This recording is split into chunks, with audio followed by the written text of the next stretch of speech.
Tyson, and you know it. You hit me, I'm gonna kill you. I'm gonna kill you. À seulement 19 ans, Iron Mike était une force imparable, ravageant la division des poids lourds. Il avait éliminé ses 19 premiers adversaires, tous dans les 3 premiers rounds. Personne ne pouvait le freiner. Mais il y avait un homme qui ne connaissait pas la peur, Mitch Blood Green. Un dangereux prétendant des rues de New York, connu pour sa réputation violente dans et hors du ring. Il avait même été désigné par le département de police de New York comme l'un des chefs de gang les plus redoutés. Et il l'avait dit clairement. Au printemps 1986, le jeune Tyson débarqua au Madison Square Garden comme l'homme le plus craint de la boxe. Son chemin vers le titre mondial semblait inévitable.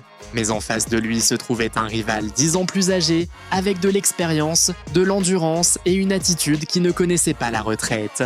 Green passait des semaines à le provoquer dans tout New York, enregistrant des vidéos avec des menaces et des insultes, affirmant que Tyson n'était qu'une illusion médiatique. Tyson ne répondit pas avec des mots, il répondit en montant sur le ring. Dès le premier round, il sortit comme une locomotive, fonçant sans arrêt vers son adversaire. Mais Green ne recula pas. Il se planta devant lui, cherchant à démontrer qu'il n'était pas intimidé par la légende d'Iron Mike. Le problème, c'était la stratégie. Green choisit de se battre à courte distance. Et ce fut une erreur. Tyson commença à travailler le corps dès les premières secondes. Des crochets, des uppercuts, des combinaisons courtes et précises. Chaque coup avait un objectif. Chaque impact drainait la résistance de Green. Pendant ce temps, Green lançait des coups désordonnés, déséquilibrés, sans vraie précision. Il pouvait en connecter quelques-uns, mais il ne causait pas de dégâts. Tyson, si.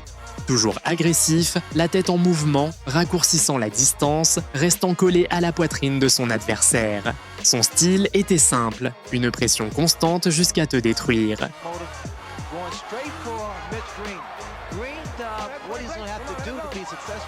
Is to box. Pretty much do the same thing a boxer should do to a puncher. That he didn't double up. He just was a little bit lazy, especially in the later rounds. So we'll see what he does about that against Mitch Green. But being conditioned like Tyson, there is no major problem. Not nervous when you get in the boxing ring is either crazy or lying. What is your adrenaline? It's that anticipation of facing your opposition, knowing that he's capable. Credits Customado with his career period. About the head of Mike Tyson. It's similar to Joe Frazier. Always aggressive, right in front of his man. Now we see some head movement. But the mistake that Mitch Green makes is the fact that he doesn't coordinate his fist. Have to get those punches in and get him in sharp. That was by Tyson. And shots to the body. You can't allow those down your maneuverability.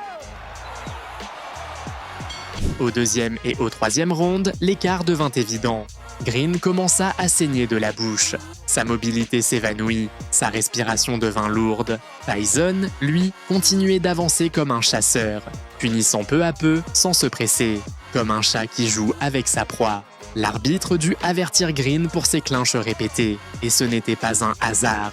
Chaque fois que Tyson entrait, la sanction était immédiate. Des crochets du gauche, des uppercuts au centre, des coups au corps qui lui coupaient le souffle.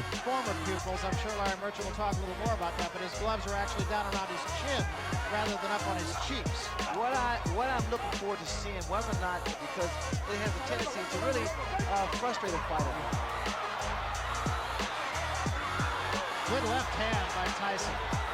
Mitch Green makes the bad habit of leaning back. Watch the left hook of Mike Tyson land every time Mitch Green moves backwards. So he's able to throw quicker shots. There's the left hook I was talking about. To Green's credit, he hasn't taken a backward step. Whether that's wise or not remains to be seen. No, it's time and time again, that left hook and those little short shots. And he did draw a warning from Luis Rivera, the referee, about holding Green's in trouble. Those shots to the body, a lot of body, a lot of leverage. The body shot. Watch for the left hook. There it is again, Barrett. More powerful and more effective. The uppercut working beautiful for Mike Tyson also. Mike Tyson bolting out of his corner right on top. That's exactly what Green's corner. Green has been bleeding from inside the mouth. Tyson had against Tillis. And what a shot. Well, the problem he's making, he cannot... blood inside the mouth, even between rounds, as we mentioned. He can't help it. He's breathing through his mouth. Even the uppercut of Mike Tyson has been effective. Hands high. He works his way in. It really is impressive. Those big broad shoulders, big arms. You have to think, Ray, that maybe the Tillis fight woke him up.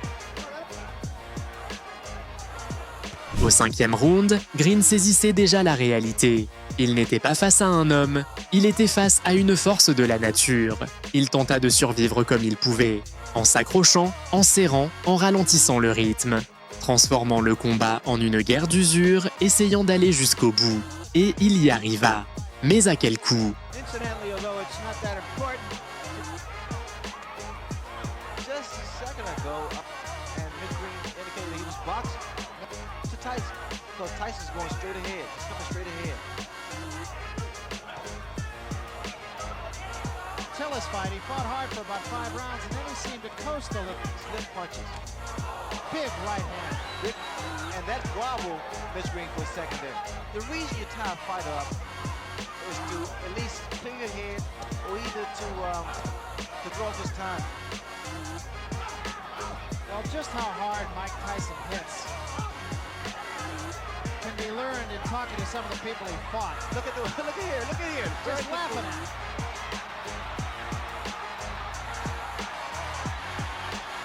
Making a fist when he throws his punches. Good left hook. Good, beautiful uppercut. His opponents, and what they say. Fought a guy named Eddie Richardson. They asked him, "Have you ever?" Tyson continua d'attaquer sans relâche. Des combinaisons au corps, des mains rapides en haut, une pression constante. Il n'arrêta pas d'avancer un seul instant. Il y eut un moment où Green réussit à placer plusieurs coups d'affilée, peut-être 4 ou 5 impacts propres. Pour la première fois, Tyson dut s'adapter, mais ce ne fut qu'un instant. Le contrôle ne changea jamais de main. Green n'avait pas la puissance pour inverser le cours de l'histoire. Tyson, lui, possédait tout. La vitesse, la précision et une pression impossible à supporter. To hang in there as long as he can. Tyson with more punches of Green to tie him up.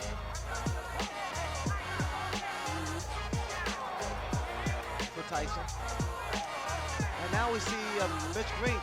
He landed with a good uppercut there. Green just trying to tie Tyson up, and a couple of good shots by Mitch Green. His best rally of the fight right here. Look here, he's caught Tyson 4 or 5 times, and Tyson for the first time seems a little bit puzzled. Good body shot by Mitch Green. There was his right hand. Also, Mitch Green is not tying his man up properly. He's holding behind the head. There again. Oh, what a left hand. And this is going to happen all the time because see the body shots. Après 10 rounds, Tyson remporta la victoire par décision unanime. 9 des 10 rounds sur toutes les cartes. Le combat était terminé. Mais l'histoire, non. He's steady tying him up. He's holding him. The way you critique before Percival Davis and was a more determined. That seems to be something that runs through all of Mike Tyson's opponents, that he has some grievances with Don King.